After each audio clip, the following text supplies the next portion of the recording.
مننه. وخت مو په خیر. پام وکړئ د دې مهال تازه او مهمو پیښو ته.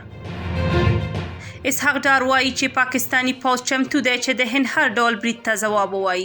د پاکستان د بهرنیو چارو وزیر خبرداری ورکړ چې د پاکستان پوځ په بشپړ ډول چمتو دی او په کلکه به د خپلې ځمکنۍ بشپړتیا او حاکمیت دفاع وکړي. اسحاق ډار د هند یو اړخیز او پارونکي اقدامات د سیمه ییز او نړیوال امنیت لپاره جدي ګواښ وباله.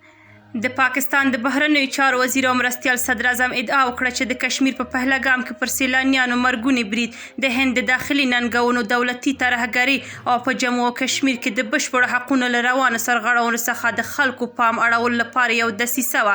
اسحاق ډار د دوشنبې په ورځ په اسلام آباد کې د سیمه ییزو مطالعاتو د انسټیټوټ لخوا په جوړه شوې سیمه ییزه غونډه کې وویل چې هغه په ملګرو ملتونو کې د پاکستان دایمي استازي ته هم لارښوونه کړې چې د دواړو هیوادونو ترمنځ د وروستیو کړکېچونو په اړه د ملګرو ملتونو د امنیت شورا غونډې غوښتنه وکړي. هغه زیاته کړه چې پاکستان به حقایق د امنیت شورا غړو سره شریک کړي.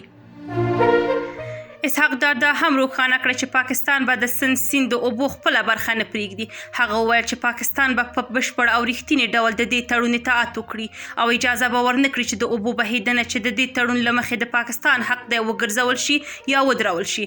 د پاکستان مرستیال لومړی وزیر زیاته کړه چې د نړیوالې ټولنې د یو مسؤل غړي په توګه هیواد یې د سیمې سولې او امنیت ته ژمن دی. هغه وویل چې موږ به د تاوتریخوالي کمولو لپاره د ټولو هڅو ملاتړ وکړو.